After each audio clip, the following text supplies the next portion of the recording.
আসসালামু আলাইকুম, সবাইকে স্বাগতম।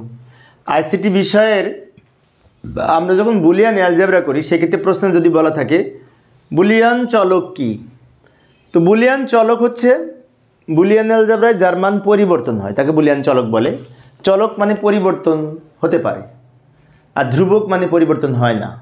তো আমরা সংজ্ঞাটা এইভাবে লিখতে পারি, লক্ষ্য করি, এই যে এইভাবে আমরা লিখতে পারি। সেটি হচ্ছে বুলিয়ান অ্যালজেব্রায় যে সকল রাশির মান পরিবর্তনশীল বা পরিবর্তন হয় বা হতে পারে তাকে বুলিয়ান অ্যালজেব্রা বলে।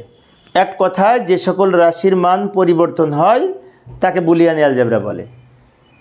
যেমন আমি যদি একটা উদাহরণ দিই, ওয়াই সমান এ প্লাস বি, এবং বুলিয়ান অ্যালজেব্রায় তো 0 আর 1 ব্যবহার হয়, এ বি তো ব্যবহার হয় না, তাই না? আচ্ছা, সেজন্য আমি এ এবং বি এর পরিবর্তে 0 এবং 1 লিখতে পারি। তাহলে এখানে এ আর বি হচ্ছে চলক, তার কারণ এর মান পরিবর্তন হয়ে এ এর মান 0 হতে পারে, 1ও হতে পারে, বি এর মান 0 হতে পারে, 1ও হতে পারে।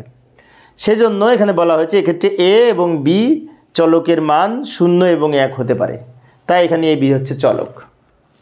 অর্থাৎ বুলিয়ান অ্যালজেব্রায় যে সকল রাশির মান পরিবর্তন হয়, এখানে এ বি না হয়ে এক্স ওয়াই হতে পারে, পি কিউ হতে পারে, 0 আর 1 বাদে অন্য যে সমস্ত রাশি ব্যবহার করে থাকি এগুলির মান যেহেতু পরিবর্তন করা যায় তাই এগুলি হচ্ছে চলক।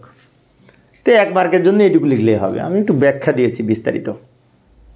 তো প্রিয় শিক্ষার্থী বন্ধুরা, এই অধ্যায়ের সৃজনশীল প্রশ্নের লিঙ্ক কিন্তু আমার এই ভিডিও ডেসক্রিপশনে দেওয়া আছে, তোমরা সেখান থেকে সৃজনশীল প্রশ্ন দেখে নিতে পারো। ধন্যবাদ সবাইকে।